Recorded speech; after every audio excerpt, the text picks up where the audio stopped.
Saksi itu. Oh belum masuk PSSI nanti tutup dulu. Iya.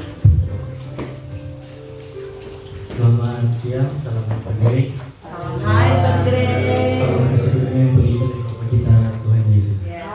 Amin. Haleluya. Topik kita pada hari ini yaitu peran anak muda dalam perintah agung Tuhan Yesus. Bapak Ibu dan teman-teman yang dikasihi oleh Tuhan Yesus, tolong sangat diberkati. Tuhan memberikan kesempatan bagi tolong semua, terutama anak-anak muda yang ada di tempat ini untuk memahami peran anak muda dalam perintah agung Tuhan Yesus.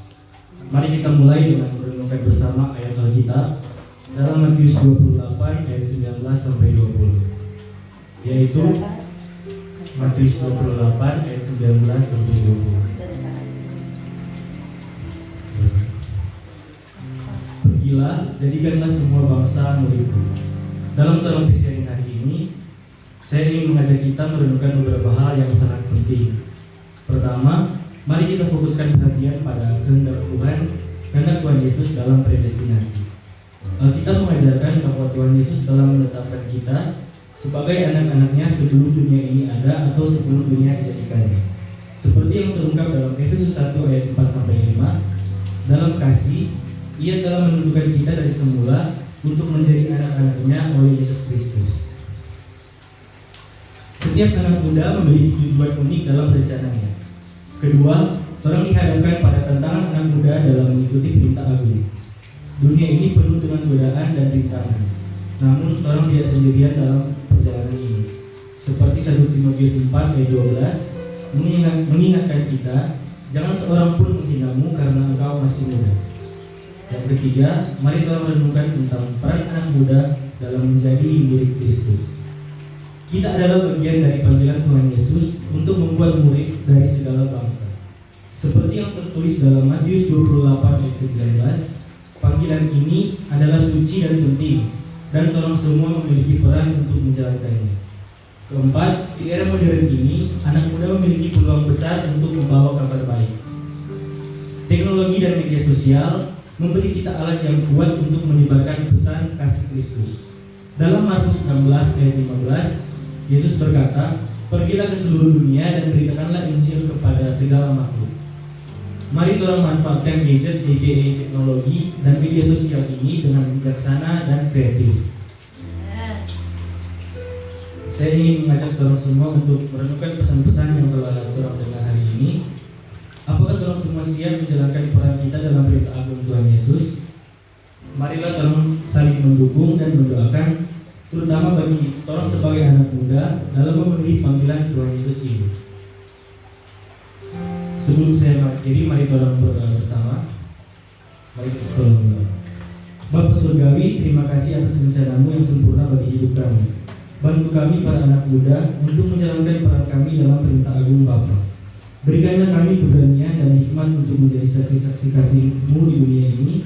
Doa ini kami sampaikan dalam nama satu-satunya Tuhan dan Juru Selamat kami, Tuhan Yesus Kristus. Amin. Terima kasih Bapak Ibu dan teman-teman sekalian. Kasih karunia Tuhan Yesus menyertai kita semua sebagai Kristus Amin. Amin. Haleluya.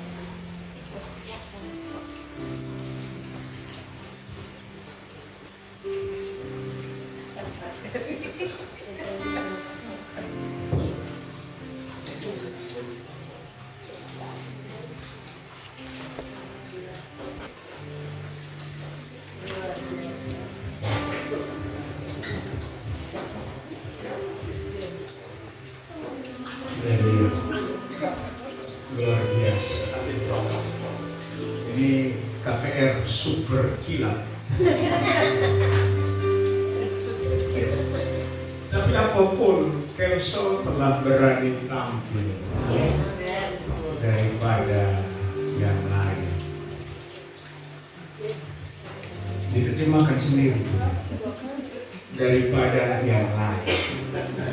Kelso sudah memberikan contoh, ya.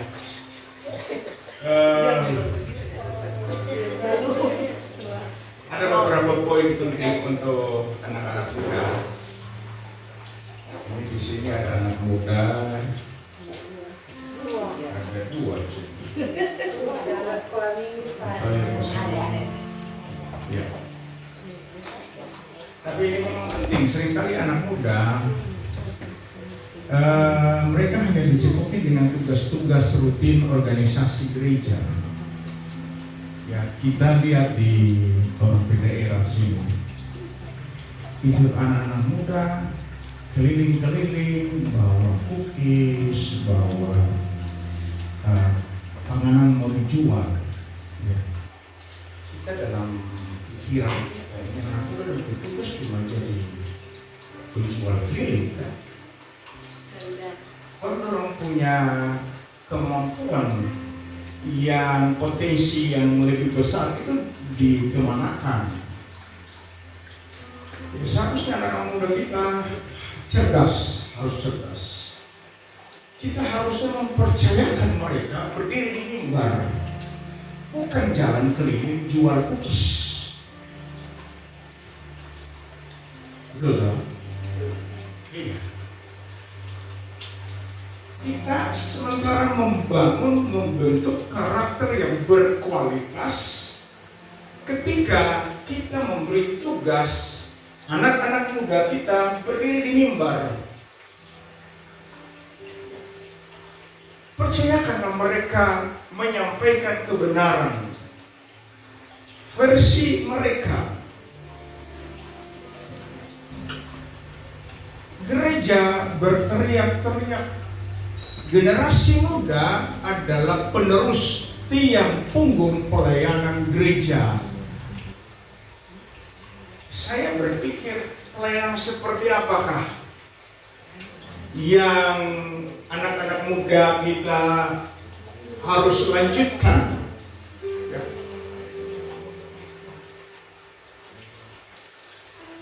Saya teringat akan pertanyaan dari anak David. Dia tanya ke kita, Om, kalau Om nanti sudah itu pelayanan itu mau kasih pakaian. Kenapa dia bertanya seperti ini? Karena yang terjadi di hadapan mata kepala kita memang kan cuma dari gembala turun ke kanan.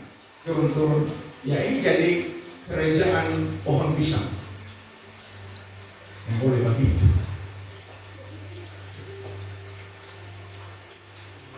Tanpa kita mendidik anak-anak muda kita dalam kebenarannya, orang cuma jadi jomos organisasi gereja. Tidak boleh terjadi di sini, tidak boleh.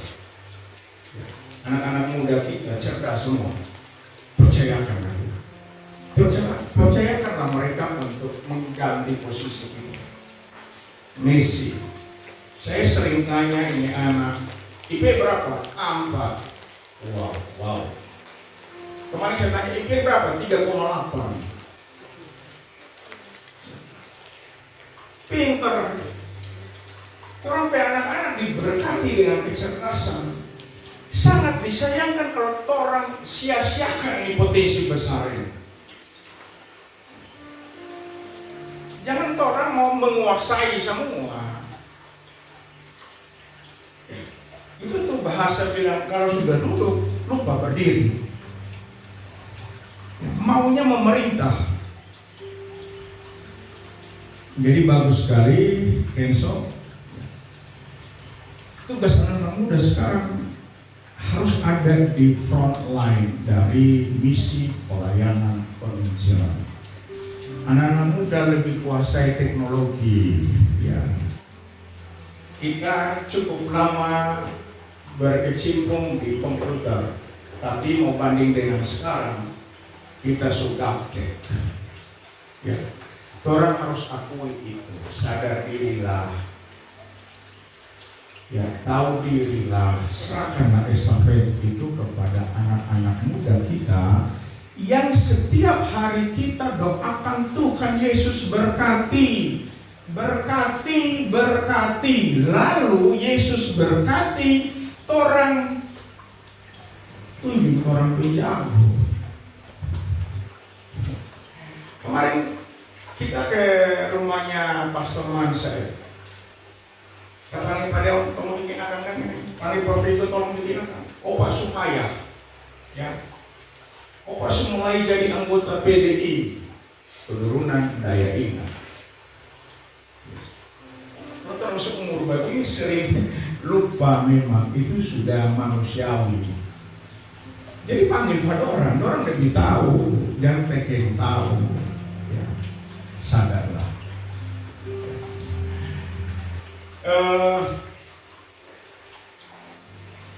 Sekarang jadi pertanyaan kita bersama. Apakah anak-anak muda kita sudah dibekali dengan kebenaran biblikal? Ini yang harus dipikirkan. Materi Kenso itu menarik. Menjadi tantangan orang yang tua-tua ini untuk membekali mereka dengan kebenaran firman. Sehingga mereka tidak kosong melompong. Mereka punya energi besar. Jangan sampai ketika berhadapan dengan, misalnya dengan orang Islam, bingung, dan tahu mau dari mana memulainya. Ya. Mau ada baku dapat teman dengan Konghucu yang bukan Kristen, mereka bingung. Apakah mereka harus tunggu nih? Call a friend. Ya. Terlambat.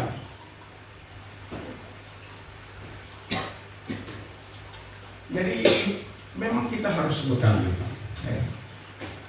Nanti mungkin dalam waktu dekat ini tidak lama lagi Kenso sudah jadi pemain keyboard. Ya. Kemarin dia sudah datang. Ini suatu langkah maju. Ya. Kenso berdiri depan menjadi pelopor.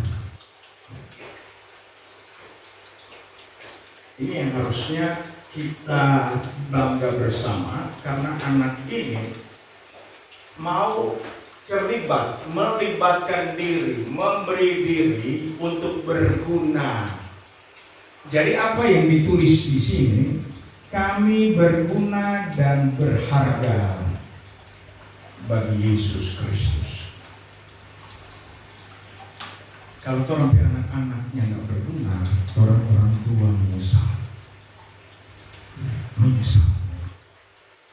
Tapi anaknya nggak guna, makan bolanya, bumbung-bumbung,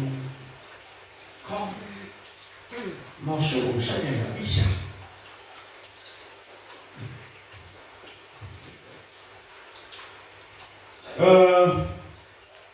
Oke, kita kembali ke apa yang diangkat oleh Kenso. Apa itu Kenso? Topiknya? Anak muda dalam perintah Agung.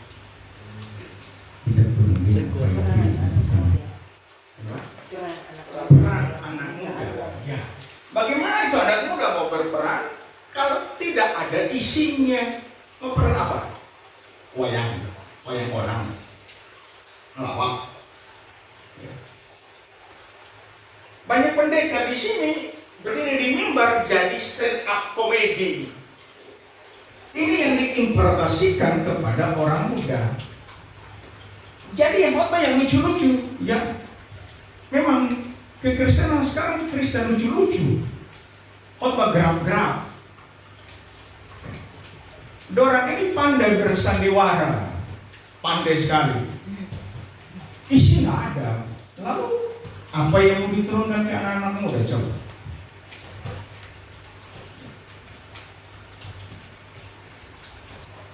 Jadi peran anak muda, Kenso dan teman-teman, ya, kita harus didik mereka dalam kebenaran supaya mereka memerankan. Kita mengasihi semua anak-anak kita, apapun bentuknya, tetapi ingat harus terjadi perubahan. Hidup tanpa perubahan itu berhenti hidup.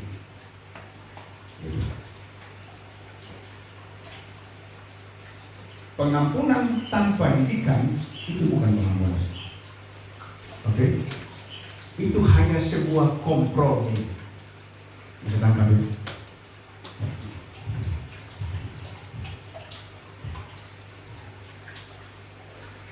Bermain musik jadi contoh orang-orang memuji Tuhan karena ada alunan musik. Lalu bro, ini hidupnya amburadul, ini diberi nama nyamar. Kan begitu, menyamar. Karena dia jago, ya gereja mesti pakai dia. Itu kompromi. Mau jadi saksi apa di dalam lingkup kecil saja ini tidak bisa jadi saksi. Pak Erik punya kesaksian luar biasa. Ini mulai dari karena Pak Erik mengandung pemahaman bahwa ada waktunya Tuhan, kairos. Kalau berserah pada waktunya Tuhan, jalanilah hidup ini dalam kebenaran. Tidak ada kompromi. Terkadang kalau kita tidak kompromi, orang bilang begini, ngana memang rupa lain dimensi ini, semua terlalu ideal. Kalau orang Kristen tidak hidup secara ideal sebagaimana yang Alkitab ajarkan, ya berarti kita masuk zona abu-abu. Betul nggak? Zona abu-abu dong. Lalu mau jadi terang bagaimana? Apa terang-terang gelap? Redup-redup.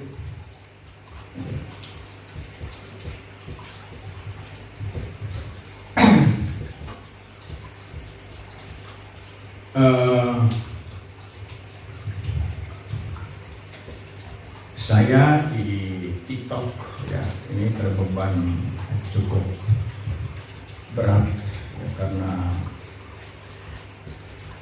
ya setiap hari kita diskusi dan pasti semua atau kebanyakan Bapak Ibu sudah tahu sedikit kasus minggu kemarin. Saya terlibat diskusi karena diundang ke studio oleh Albert Einstein. Albert itu mampu. Ya. Kemudian karena sinyalnya naik turun, kita timbul tenggelam, kita lebih banyak hilang dari ruang diskusi. Ya. Ada terjadi salah paham, kemudian saya sangat keras. Ya, dan itu di blow up. Nanti kalau mau cari tahu apa isi blow up, cari di YouTube.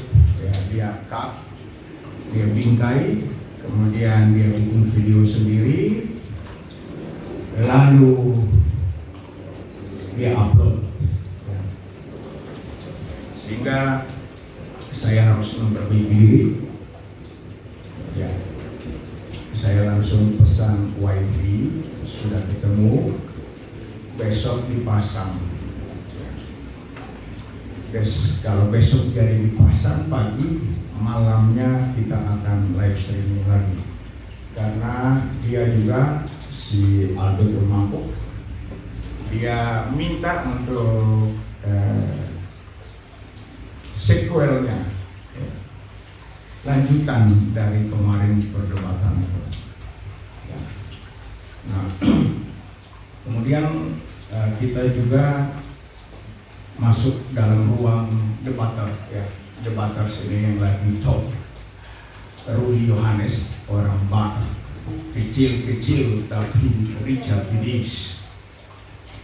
Dia punya suaranya menggelegar, dapat dengar kasar sekali. Saya sudah kasih tahu ke Ibu Muda Kesia, saya akan cooling down ya, menghadapi para debaters yang seperti ini. Dan kemarin berjalan dengan baik, cuma memang sekali lagi di pihak kita yang sinyalnya timur tengah. Dan dia memaparkan materi dari Trinitas menjadi Duinitas, kemudian Formitas, kemudian ya banyak tasnya.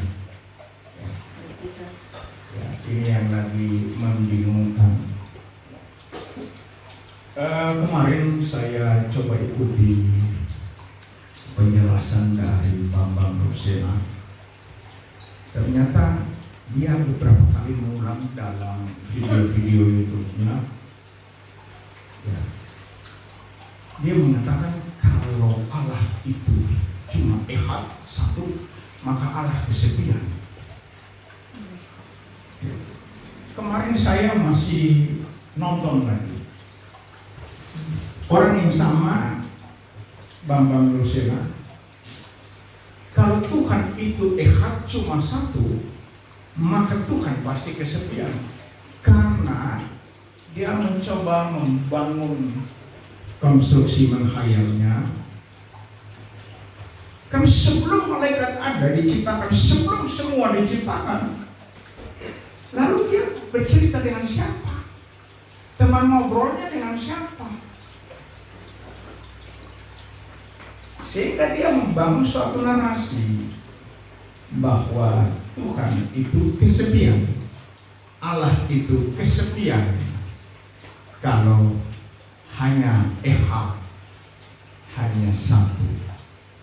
Ya, mereka membongkar panggal-panggal apa yang tertulis dalam Alkitab.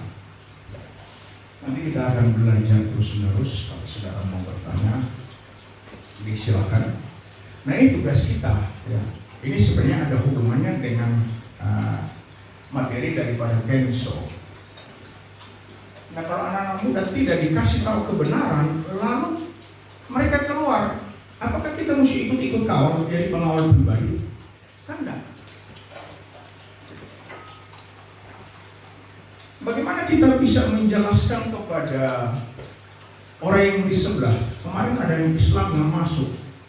Yesus itu manusia biasa tapi diangkat jadi Tuhan di Konsili Nikea tahun 35, ada orang tahu sejarah. Masa kok Tuhan bisa mati?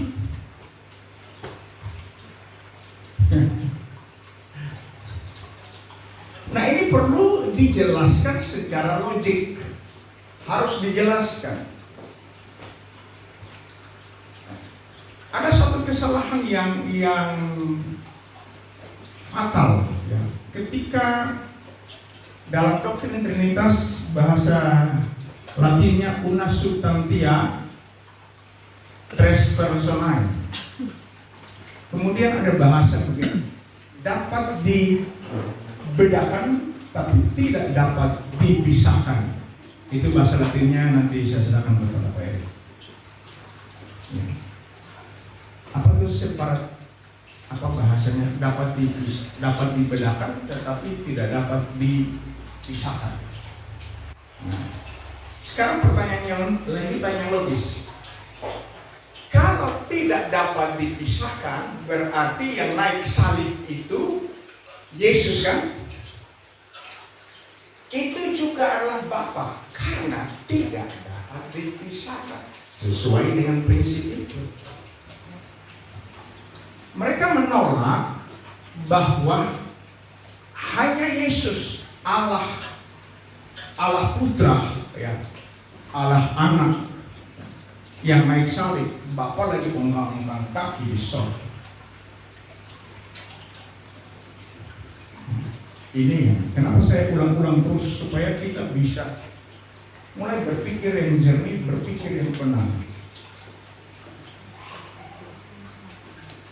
Ayat ini terbantahkan jika, dengar baik, ayat ini terbantahkan jika Yesus itu bukan Bapa.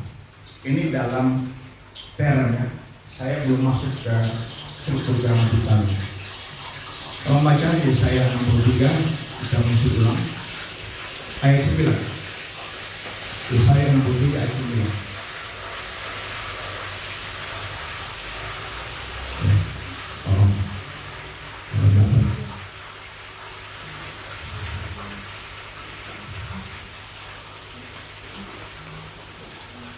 Oke, cepat sekali. Mari kita baca saja Pak Erik sudah temukan, perhatikan. Kita baca bersama-sama 2-3. Dalam segala kesesakan mereka, bukan seorang duta atau utusan, melainkan Ia sendiri yang menyelamatkan mereka. Dialah yang menebus mereka dalam kasih-Nya dan belas kasihan-Nya. Ya, Ia mengangkat dan menggendong mereka selama bukan seorang duta. Dia utus dirinya sendiri. Kalau tidak, ayat ini menjadi bumerang bagi yang berfirman. Malaikat datang kasih tahu kepada Maria, engkau mendapat perkenanan dari Yahweh. Ya. Dalam kandunganmu itu, anak dalam kandunganmu disebut apa? Immanuel.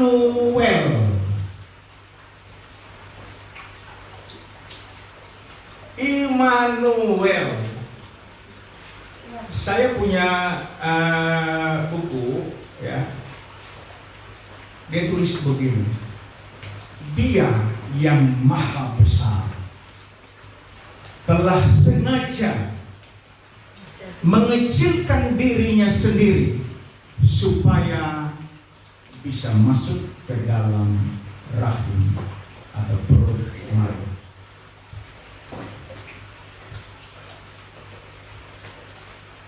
Kemarin saya cukup lama, beberapa menit. Saya coba tanya jawab dengan teman baik, ya, Dr. Dewi Konopis. Dia gembala di Sanger. Saya telepon dia, tolong periksa, ada beda secara term dan terminologi rahim Elizabeth dan rahim Maria. Kemudian dia cari, beda di mana? Nah, coba baca. Itu dalam teks Yunani, itu coba nanti coba cari Elizabeth mengandung.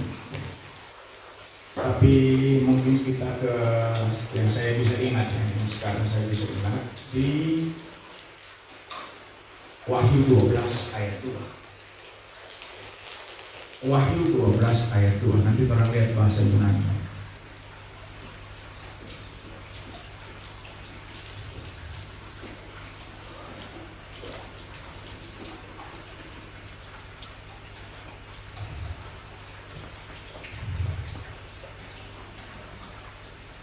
Wahyu 12 ayat 2. Ya, oke. Ia mengandung disebut sebagai gaster. Ya, ini gaster. Ya. Gaster saya periksa Mbak Google, ternyata ini gaster istilah medis. Gaster itu lambung. Ya. Lambung. Karena kita pernah tahu yang umum orang yang sakit itu namanya gastroenteritis. Ya. Jadi ada kaitannya dengan lambung. Ya. Itu yang Dokter Denny kasih tahu. Ini istilah medis, tidak asing buat kita. Ya. Ya, ini di strong. Wow.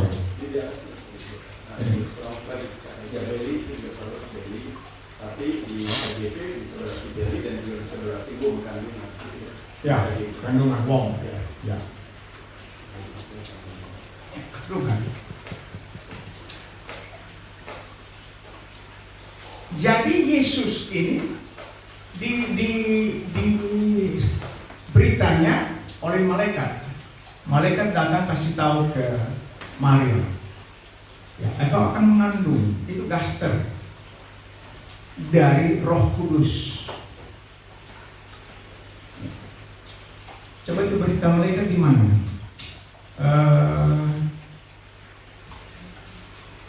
Apa ya, di mana ya? Matius pasal 1 ayat 18 atau coba tolong lihat ya, tolong dicari. Mengandung.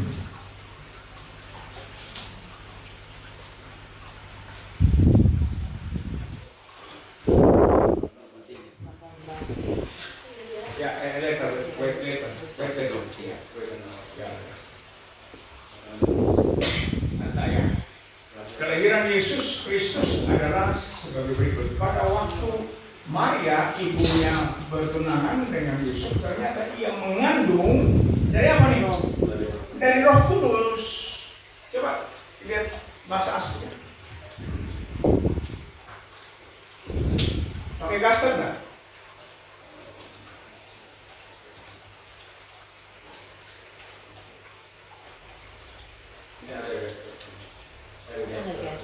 Ya, ini gaster.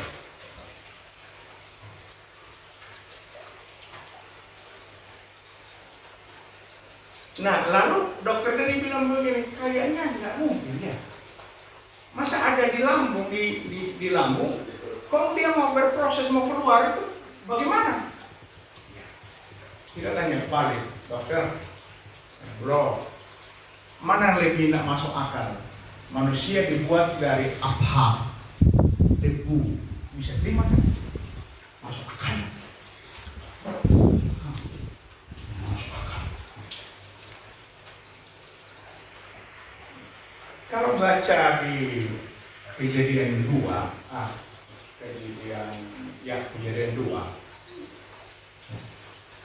Tuhan membentuk, tolong lihat dulu, Kejadian 2 ayat 7. Mari orang lihat supaya orang tahu masuk akal atau tidak. Ayat 7 ya kali ya, membentuknya. Ketika itulah Tuhan Allah membentuk manusia dari debu. Tolong lihat bahasa Ibrani dipakai apa itu? Apar. Ya, apar. Ini. Tidak masuk akal. Lalu dia meniupkan nafas, ya. Itu disebut sebagai hayim. Bentuk tunggalnya hayah. Dia meniupkan hayim itu jamak. Tolong ada nggak? Ada. Ya. Hayim. Hayah itu berasal dari kata hayim. Bentuk jamak. Apa yang masuk ini? Roh dan jiwa.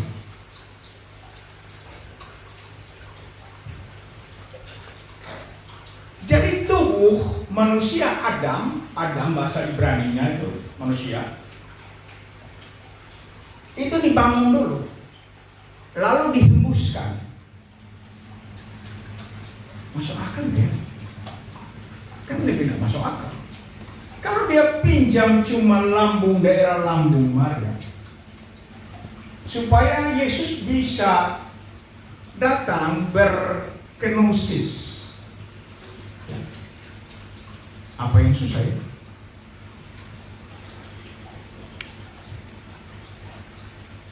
Nah, rahim Elizabeth, tolong dicari ada Elizabeth saudaramu mengandung. Itu dia pakai koilia.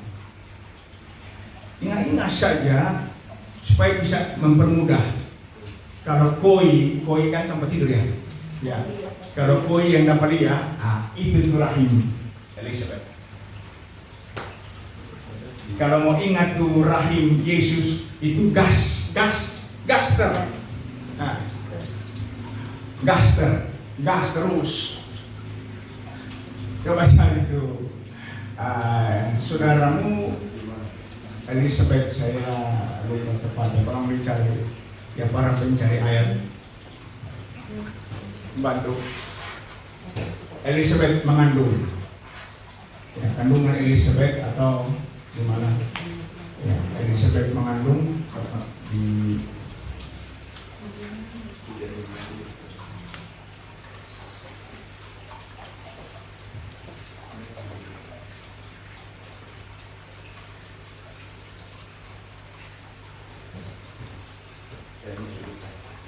siapa itu? Ada itu.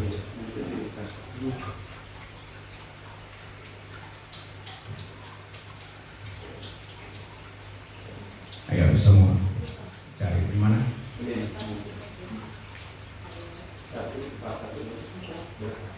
Lukas 1 ayat 5. Ayat. Kalau yang ini ada 41, dan ketika Elizabeth dengan Samaria maka menyapa anak yang di dalam rahimnya itu. Coba deh. Ya.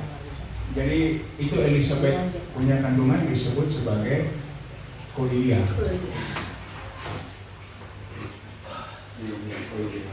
Ada ya? Ada Koilia. Ya, ini ya. Terus Ya. juga Koilia. Beli. Kenapa sih dua term yang berbeda dipakai? Kebetulan.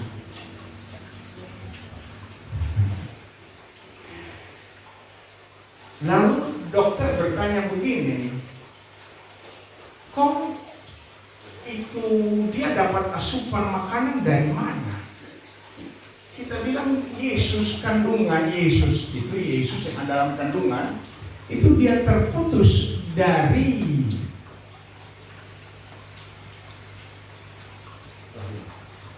rahim atau darah Elizabeth, sehingga dia disebut Maha Kudus. Dia tak tersentuh dosa.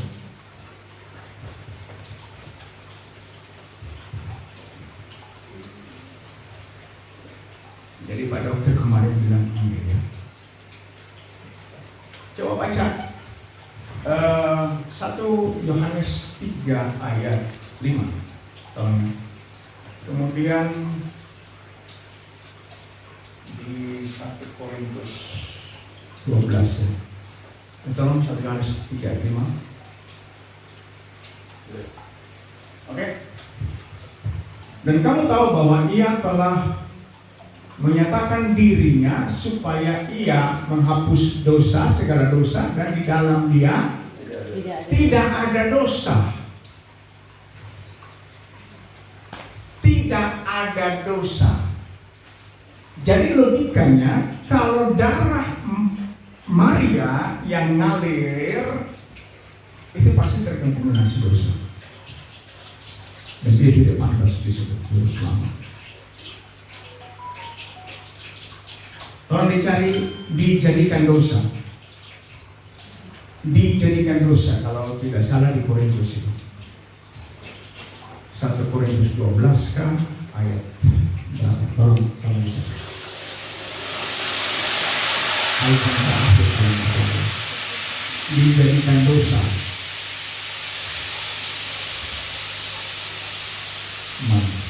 Dijadikan dosa.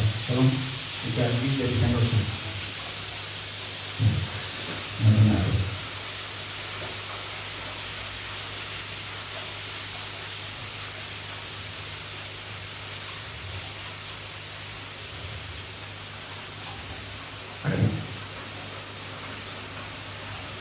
Ibrani 9 ayat 26. Oh, Ibrani 9 ayat 6. Coba. Sebab jika demikian ia harus berulang-ulang menderita sejak dunia ini dijadikan. Bukan. Oh, bukan. Bukan. Dia dijadikan dosa karena kita. Di mana? Betul. Saya sebenarnya. Tahu.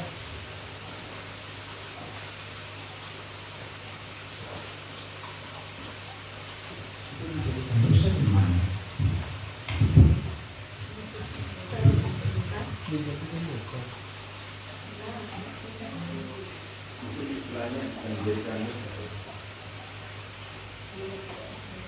Lihat Kira-kira seperti itu, coba.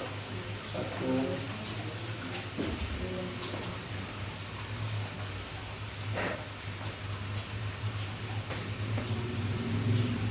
Dibuatnya jadi berdosa. Nah, dibuatnya jadi berdosa ya.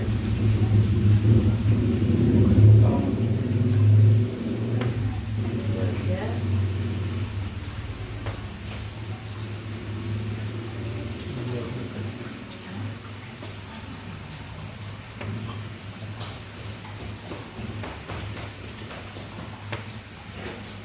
Dua Korintus 5:21. 2 Korintus 5:21. Tolong lihat. Telah dibuatnya menjadi Ya. Dia yang tidak mengenal dosa. Mari kita baca rame-rame supaya bisa diingat. 2, 3. Dia yang tidak mengenal dosa telah dibuatnya menjadi dosa karena kita, supaya dalam Dia kita dibenarkan oleh Allah. Tolong lihat teks Yunani. Kita dibenarkan. Nah, ada yang menarik.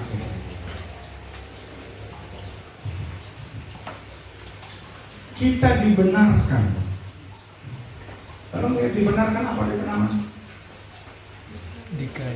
Dikaios sudah ya. Betul nggak? Ayat 21.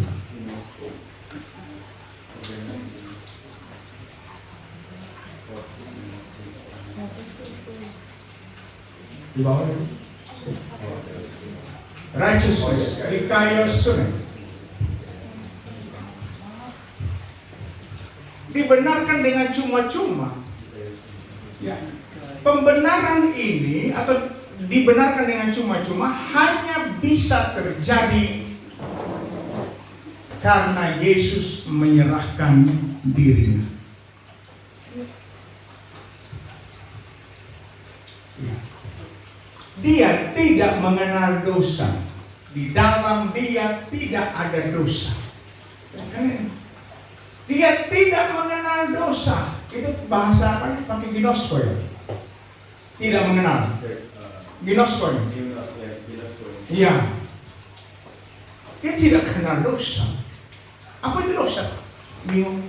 Entah. Dijadikan dosa.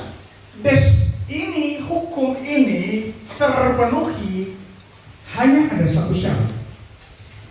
Dia tidak terkontaminasi darah Maria. Boleh nangkap?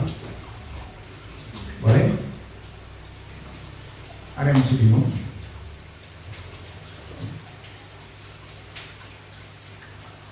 Satu Yohanes 3 tadi bilang di dalam Dia tidak ada dosa. Jadi nalar sederhananya bagaimana Dia bisa tidak ada dosa, tidak kenal dosa. Kalau ada kontaminasi setetes darah Maria, tidak mungkin.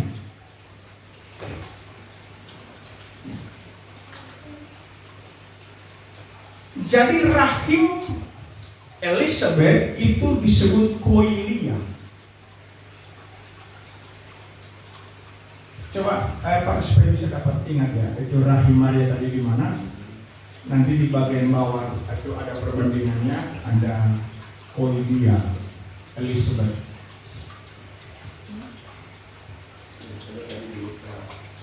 Nah, coba tolong lihat bersabar sedikit supaya orang bisa mengerti benar. Mana tuh rahim Elizabeth dari koilia? Itu ada tadi.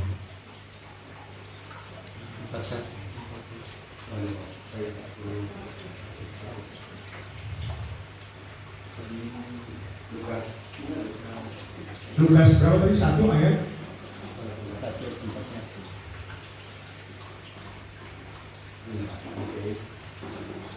Elizabeth, ya. Ya, di mana ya yang koilia? Iya, coba lihat.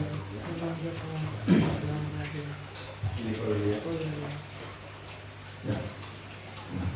Ini kenapa sih? Ada beda? Ini beda.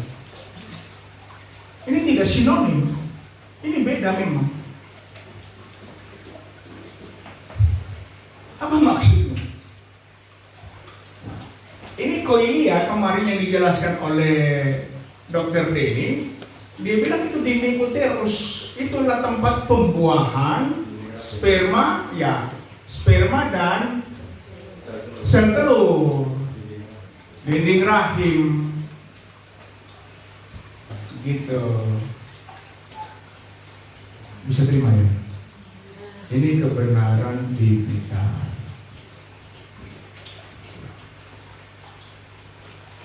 Restoran anak muda mesti tahu kenapa Yesus disebut Maha Kudus. Dia hanya pinjam perut saja, rahimnya dia bawa sendiri. Itu Yohanes dapat penglihatan di mana? Di Patmos. Ketika iblis sementara itu ular naga, ular tua mengejar perempuan yang sementara hamil. Nah, tolong lihat supaya bisa ingat tadi. Di Wahyu berapa? 20 ayat 2. Tolong lihat. Naga itu yaitu iblis dan Satan, dan ia sebentar, Wahyu 22 ayat 2, sorry. Maaf. Ya. Oh ya. Gimana tuh yang malah sebentar? Wahyu. Sementara hamil tadi Wahyu 12 ayat 2. Kalau jauh. Wahyu 12 ayat 2. Ya. Nah, orang lihat dia punya bahasa Yunani. Dia pakai apa itu? Gaster. Dia pakai gaster. Ini gaster. Gastri. Ini. Jadi Rasul Yohanes di Pulau Patmos diberikan penglihatan dalam kekekalan, ternyata sudah ada baku rusuh. Ya. Perempuan yang sementara hamil hendak melahirkan disebut gaster atau gastri.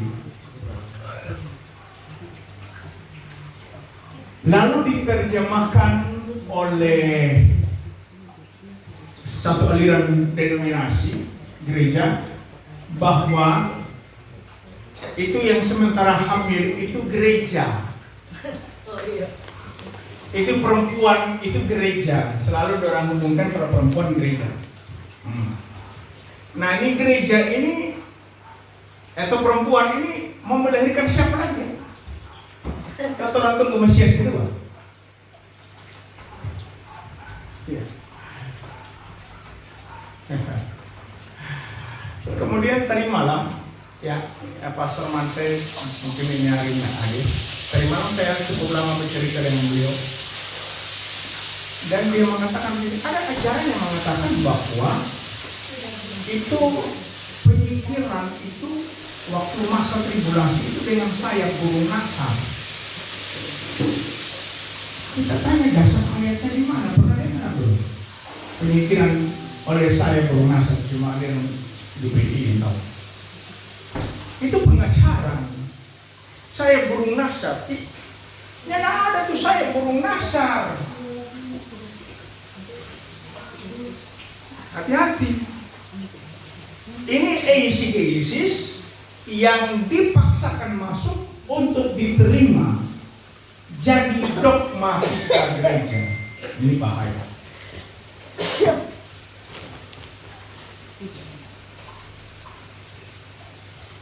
Pastor Man saya bilang begini, harus penuh dengan Roh Kudus. Kalau tidak bisa diangkat dengan sayap burung nasar. Pernah dengar enggak, Pastor Dodi? Ya. Tidak ada hubungannya pengangkatan Rachel dengan kepenuhan Roh Kudus. Tidak ada. Maka ayatnya 1 Tesalonika 4 ayat 6 ya, atau ya sekitar begitu saja, 6, 7, 8. Tolong. Supaya kita jangan diombang-ambingkan oleh berbagai pengajaran angin fals teologis. 1 Tesalonika 4. Satu, 4. Ya, ayat 6 coba.